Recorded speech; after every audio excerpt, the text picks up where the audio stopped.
Good morning students. तो अपन लोग पढ़ रहे थे fifth chapter the early states kingdoms and the early Republic. यहाँ पे अपन ने जनपद और महाजनपद क्या होते हैं इसके बारे में पढ़ लिया। उसी में आगे यहाँ से अब शुरू करते हैं। द अश्वमेधा और horse sacrifice was one such ritual, यानी कि यहाँ पे क्या होता था, एक अश्वमेध यानी कि हॉर्स सैक्रिफाइस नाम का एक रिचुअल हुआ करता था, जिसके बारे में अपन पिछली क्लास में पढ़े हुए हैं। एक अश्वमेध यज्ञ होता है, वही उसी की बात यहाँ पे की जा रही है। A horse was let loose to wander freely। इसमें क्या होता है, एक घोड़ा होता है और उसको फ्री छोड़ देते हैं। And it was guarded by the Raja man, और फिर क्या है, इस घोड़े की सुरक्षा की जाती है राजा के सैनिकों के द्वारा। If the horse wandered into the kingdom of other rajas and they stopped it, अगर यह घोड़ा घूमता हुआ अन्य राजाओं के क्षेत्र में जाता है और वो राजा इस घोड़े को रोकते हैं, they had to fight, तो जो राजा रोक रहा है उसे लड़ाई करनी पड़ती थी।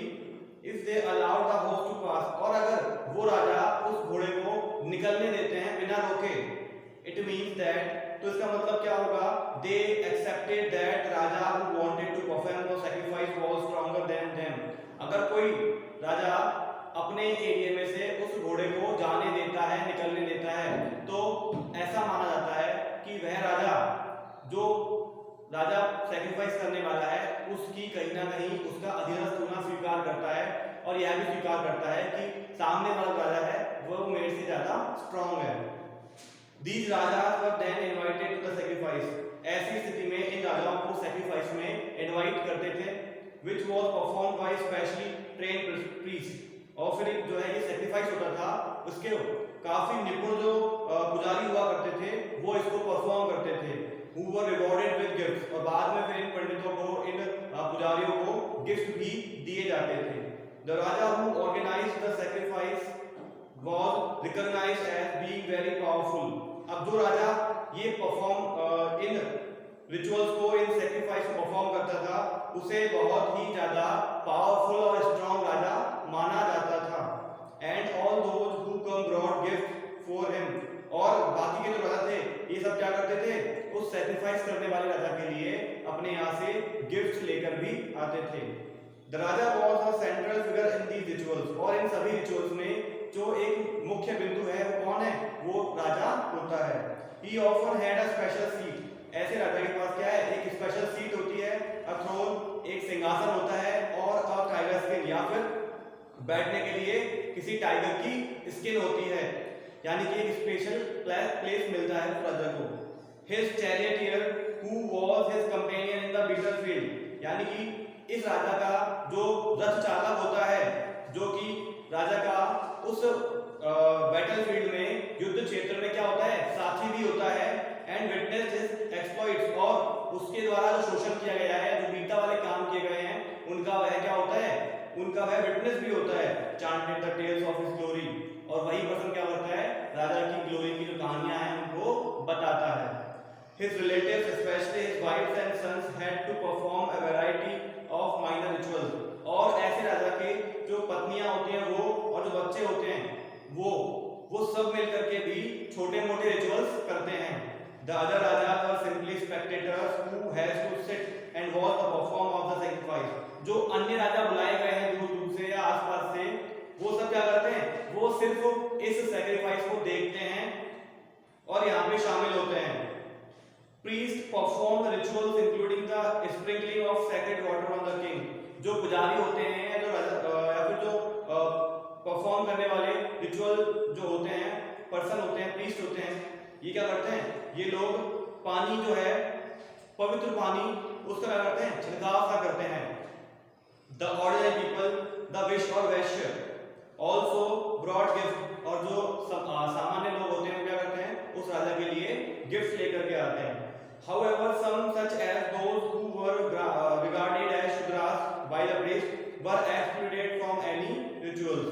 लेकिन फिर भी क्या होता है, कुछ लोग जिनको शूद्र की तरह समझा जाता है या शूद्र माना जाता है, उन लोगों को इन सभी रिचुअल्स से दूर रखा जाता है। द मेजर महाजनपद, अब पढ़ने वाले हैं कि मेजर महाजनपद कौन कौन से थे। 16 Mahajanapada emerged by the 6th century BCE। छठी शताब्दी जो है ईसा पूर्व, तब तक क्या थे, 16 महाजनपद इमर्ज हो चुके थे या टोटल 16 महाजनपद थे। These are described in the Buddhist, Jain and Vedic literature। और ये सारे के सारे जो महाजनपद हैं इनके बारे में जो बुद्धिस्ट टेक्स्ट है उसमें भी, जैन लोगों के टेक्स्ट है उसके अंदर भी, और जो वैदिक लिटरेचर है उसके अंदर भी, यानी कि लगभग सभी जो रिलीजियन हैं, प्रमुख रिलीजियन, उनके जो टेक्स्ट हैं उसके अंदर अपन को महाजनपद के बारे में जानकारी मिलती है। Some of these Mahajanapadas were Magadha, Avanti, Kosala, Vatsa, Surasena, Asmaka, Kamboja and Gandhara. यानी कि जो ये महाजनपद थे इनमें भी कुछ इंपॉर्टेंट महाजनपद कौन कौन से हैं वो ये सारे हैं, इनके मैं नाम ले रहा हूँ। मगध है, अवंती है, कौशाला है, वत्स है, सुरसेना है, अस्माका है, कंबोज है और गांधार है। Some of these महाजनपद were formed through conquest of smaller महाजनपद by invasion and war। अभी कुछ जो महाजनपद हैं ये बने कैसे हैं, ये इन्वेजन और वॉर की जो नीति है उसके थ्रू बने हैं। यानी कि जब किसी एक जनपद ने छोटे जनपदों पे हमला किया, वॉर किया और उनको जीता और खुद में मिलाया, इस तरीके से बहुत से महाजनपदों का निर्माण हुआ है। The most powerful Mahajanapada were Magadha, Kosala, Vatsa and Avanti. और जो सबसे पावरफुल अगर महाजनपद थे तो वो कौन से थे? मगध था एक था कौसाला, एक था वत्स, एक था अवंती। ये चारों क्या हैं, बहुत ही पावरफुल थे। Magadh was the most powerful of all these kingdoms. लेकिन इन सब में भी मगध जो था वो सबसे ज्यादा पावरफुल महाजनपद था। द मगध महाजनपद। अब अपन पढ़ने वाले हैं मगध जो महाजनपद है उसके बारे में। Magadh was in present day Bihar. Magadh जो था वो आज के समय में बिहार की जगह पे था।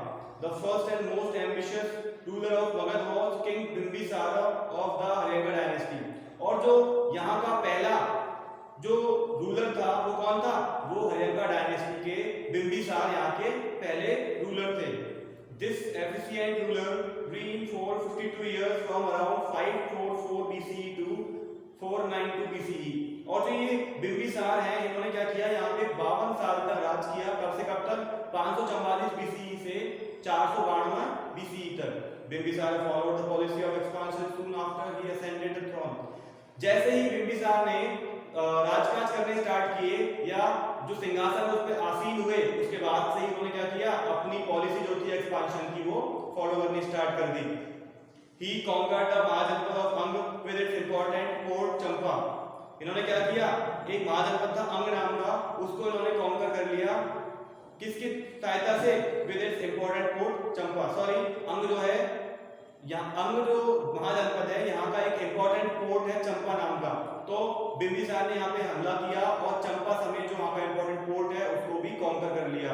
He forged various marriage alliances and with strategically vital ruling families, the princes of Kosala, Vaishali, माद्रा etc। Bimbisara ने क्या किए, अलग-अलग जगह पे मैरिज अलायंस बनाए ताकि अपनी पावर को बढ़ा सके। इन्होंने कहाँ पे बनाए मैरिज अलायंस? प्रिंसेस ऑफ कोसाला से बनाए, वैशाली में भी बनाए, माद्रा में भी बनाए। इन तीन जगहों पे इन्होंने अपने मैरिज अलायंस बना करके अपनी शक्ति में विस्तार किया। His astute diplomacy helped him maintain friendly relation with neighboring state।